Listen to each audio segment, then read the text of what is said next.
The courtroom felt strangely alive that morning, the low hum of whispered conversations, shuffling papers, and distant footsteps all mixed with a subtle tension that made the air feel heavy.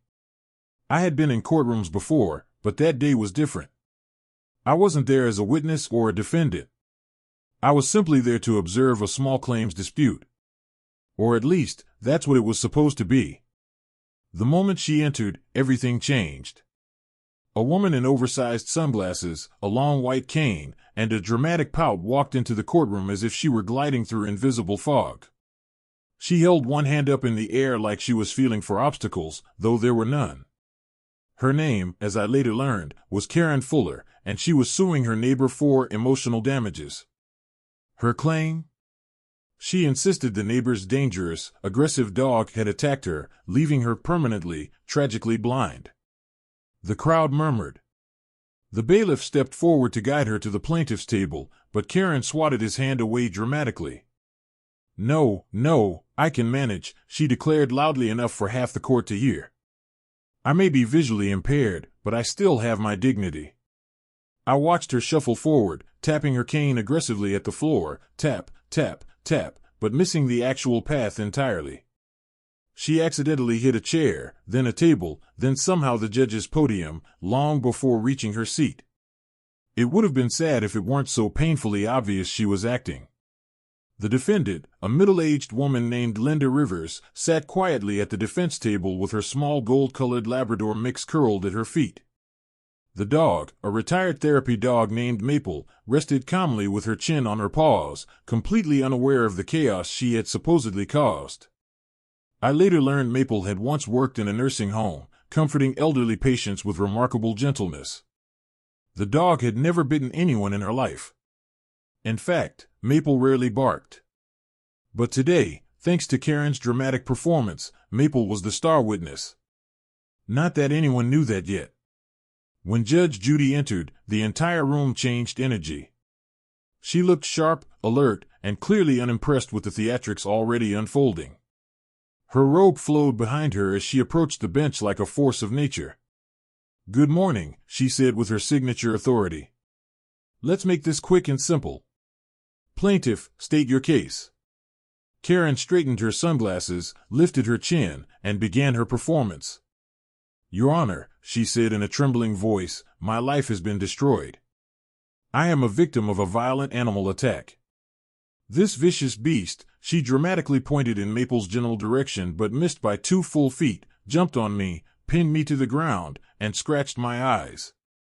I have lost nearly 80% of my vision. I can't see anything." She sniffled, leaning heavily on her cane as if she might collapse any second. "I can't work. I can't drive. I can't even cook a simple meal without burning myself. I have suffered more than anyone here can imagine." Judge Judy rested her chin on her hand, her expression unreadable. Karen continued, gaining confidence. "I demand compensation for my suffering. My neighbor must be held accountable. Her monster of a dog ruined my life." Linda wanted to speak, but Judge Judy lifted a hand. "Not yet. I'd like to hear the full performance first." A ripple of suppressed laughter spread across the courtroom.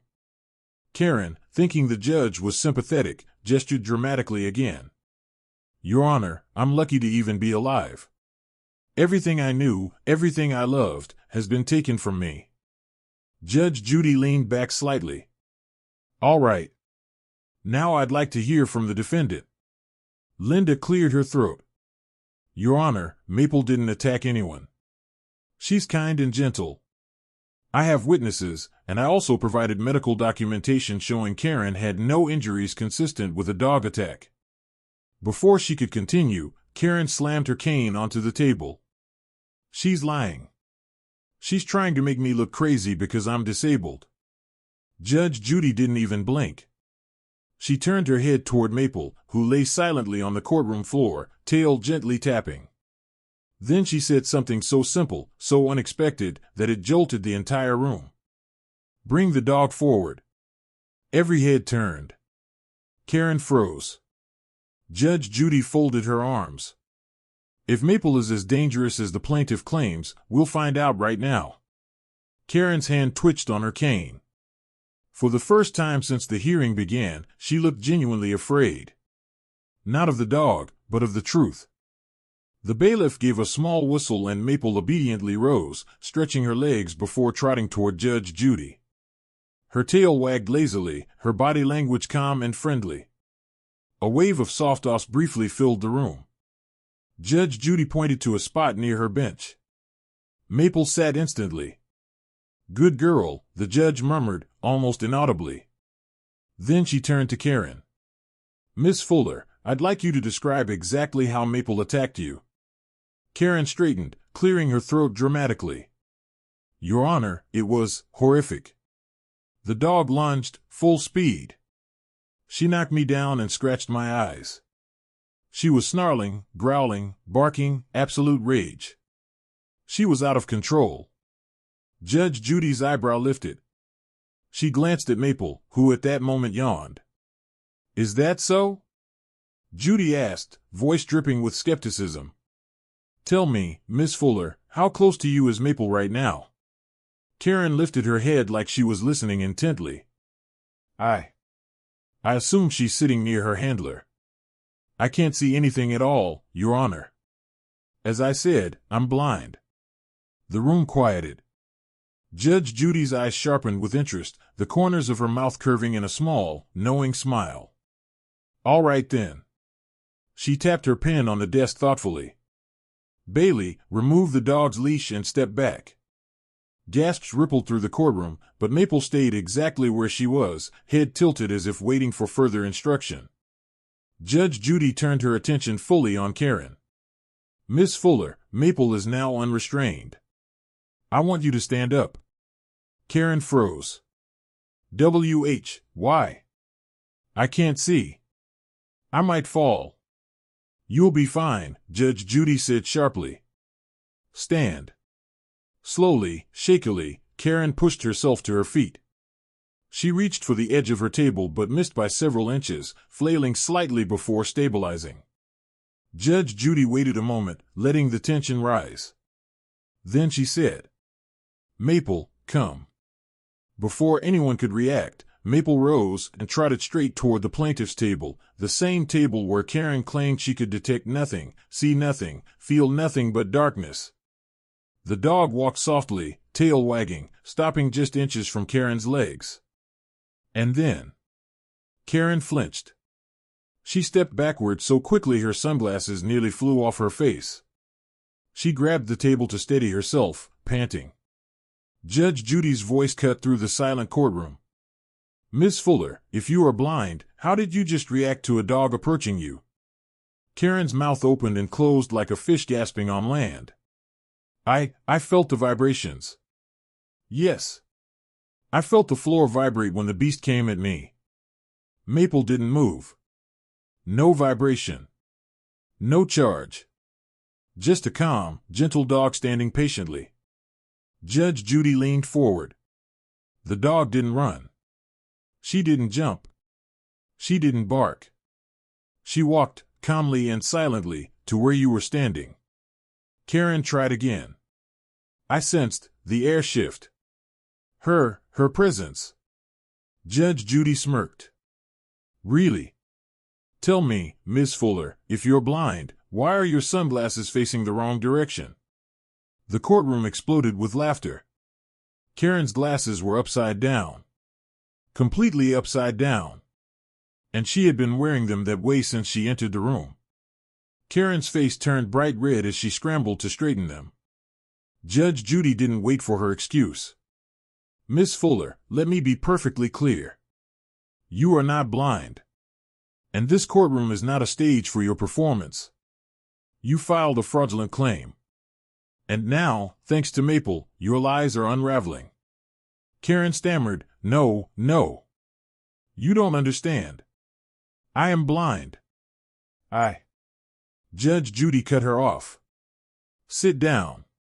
Karen sank into her chair, shrinking in size. Judge Judy looked at Maple and smiled. "That dog has more honesty in her tail than you have in your entire testimony." And with that one sentence, the entire case shifted. Judge Judy leaned back in her chair and clasped her hands, studying Karen with the kind of piercing gaze that could make a stone confess. "Let's go back," she said. "Miss Fuller, you claim Maple scratched your eyes, leaving you legally blind. Correct?" "Yes, Your Honor," Karen whispered. "Then explain this." Judge Judy held up a medical report. "Your emergency room visit, the one you submitted, notes that you had no scratches. No punctures. No swelling. No trauma of any kind." Karen blinked rapidly. "The injury was internal." "Internal?" Judge Judy echoed, her tone dripping with disbelief. "Your doctor wrote, in bold letters, patient exhibits no signs of ocular injury. And, interestingly enough, this doctor you visited isn't an ophthalmologist. He's a veterinarian." Laughter erupted again. Karen's face went pale. I was disoriented. I went to the wrong clinic." Judge Judy muttered. "You also submitted photographs of your injured eyes. These photos appear to be pulled from a Google search for eye infection. One even has a watermark from a medical journal." Karen looked like she wanted to sink into the floor. Judge Judy turned to Linda. "Mrs. Rivers, does your dog have any history of aggression?" Linda shook her head. "Never, Your Honor. She's trained to assist elderly patients. She's gentle, calm, and incredibly aware of human emotions." Judge Judy nodded. "Maple certainly seems harmless." As if on cue, Maple rolled onto her back for belly scratches. The bailiff bent down and obliged. Judge Judy tapped her pen again. "Miss Fuller, why don't you demonstrate how you navigate with blindness? Walk across the room." Karen's mouth fell open. What? That's dangerous." Judge Judy didn't budge. "You claim you do it every day. So do it. Unless you actually can see." The spectators held their breath. For a long moment, Karen sat frozen. Then, slowly, she stood, clutching her cane. Her fingers trembled. She took 2 awkward steps forward, tapping her cane exaggeratedly as if performing for an audience. Tap. Tap. Tap. She nearly tripped over her own foot. Judge Judy sighed. "Stop. That is the worst imitation of blindness I've ever seen. You're not tapping for obstacles. You're tapping to be dramatic." Karen's voice rose. "You're attacking a disabled woman. I should sue you too." Judge Judy slammed her gavel. "Enough." The room fell silent. "I've handled hundreds of cases involving real disabilities," she said firmly. "I've seen genuine blindness. It does not look like this. People with actual vision loss adapt. They don't pretend. They don't perform. And they don't flinch at dogs they supposedly can't see." Karen's jaw tightened. Judge Judy continued, "And you know what else? Maple approached from your left side, not the side you claimed was sensitive. You reacted because you saw her. That alone proves your entire case is a lie." Karen opened her mouth to argue. But then it happened. Something small, innocent, and incredibly revealing. Maple sneezed. A tiny, dainty puppy sneeze. Karen jumped like she'd heard a gunshot. Everyone stared at her. Judge Judy leaned forward. "You reacted to a sound coming from a direction blind people cannot pinpoint unless they have trained skills. Which you clearly do not." Karen swallowed. Her lies were falling apart, and Maple wasn't even trying. She was simply being a dog. And that was enough. Judge Judy set down the medical report, leaned back in her seat, and prepared to deliver the kind of verdict that would echo in courtroom legend. But first, she let Karen speak one last time. Karen stood trembling, her hands gripping her cane like a lifeline. Her act was crumbling, but she wasn't ready to let go. "Your Honor," she said shakily, I'm being misunderstood. Maybe I exaggerated some details, but I swear the dog attacked me. Maybe I'm not fully blind, but I am impaired. I've been under a lot of stress. I haven't slept. My vision's blurry. I needed help. Judge Judy pinched the bridge of her nose. Miss Fuller, you filed a fraudulent claim. You lied under oath. You attempted to manipulate the court system, smear your neighbor's reputation, and falsely label a therapy dog as violent. Maple rested her head on her paws and sighed softly, almost as if she were tired of the nonsense too. Judge Judy pointed at the dog. This animal exhibits every characteristic of a gentle companion. And your description of her actions is physically impossible. Maple weighs 25 pounds. She's barely strong enough to push open a screen door, let alone knock a grown adult to the ground. Karen stammered. Well, maybe she jumped harder than usual. Linda finally spoke up, rising to her feet. Your Honor, Maple has arthritis. She can't jump higher than my couch cushion. Judge Judy squinted at Karen. So your story is that a dog with arthritis leaped 5 feet in the air and gouged your eyes out without leaving a single mark? Karen's voice cracked. I don't know. It all happened so fast. Oh, really? Judge Judy said. Let's test that. Before anyone understood what she meant, Judge Judy lifted her hand and snapped her fingers sharply. Snap. Karen jerked violently, whipping her head toward the sound.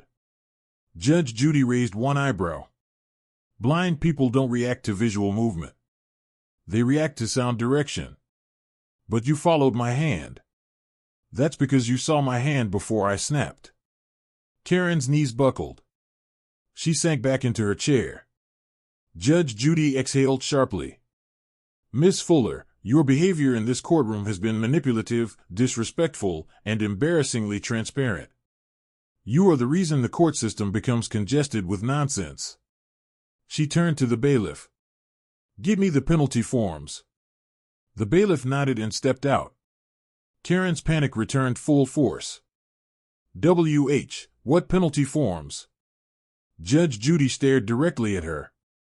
The ones for fines related to filing fraudulent claims, wasting court time, and attempting to commit insurance fraud. The room buzzed with whispers. Karen's face drained of color. Insurance fraud? But I didn't. Oh, save it, Judge Judy interrupted. You submitted falsified medical documents. You Googled photos of infections. You exaggerated your injury. You tried to claim disability payments. Karen's breathing turned shallow. Judge Judy continued, relentless. I am dismissing your case with prejudice. You owe court fees. You owe Mrs. Rivers compensation for emotional distress and legal expenses. And Maple. She paused and looked at the dog, who wagged her tail. Maple is getting a treat, courtesy of this courtroom, for exposing your lies. The spectators laughed and clapped softly. The bailiff returned with the forms. Judge Judy signed them with a swift stroke of her pen. Karen let out a small, defeated sob. Please, Your Honor. I was desperate. I needed money. I thought I could pull it off. That, Judge Judy said sternly, is the problem. You thought dishonesty was easier than working for what you need. You thought the justice system was a shortcut. You thought you could manipulate everyone here with sunglasses and a cane. And you thought we wouldn't notice. She leaned forward. But the truth has a funny way of revealing itself. Sometimes loudly. Sometimes quietly. And sometimes. She glanced at Maple. Sometimes with a sneeze. The courtroom exploded with laughter again. Judge Judy slammed her gavel. Court is adjourned. Maple jumped up, tail wagging, as the bailiff approached her with a small biscuit. She accepted it with the softest nibble imaginable. Karen shuffled out of the courtroom with her cane tucked awkwardly under her arm, no longer pretending to tap it along the floor. Linda knelt beside Maple and kissed her head. Good girl, she whispered. You didn't let them down. Maple simply wagged her tail. Judge Judy stood, straightened her robe, and walked toward her chambers with the faintest smile. Another day. Another lie exposed. Another victory for truth, and, unexpectedly, for one very good dog.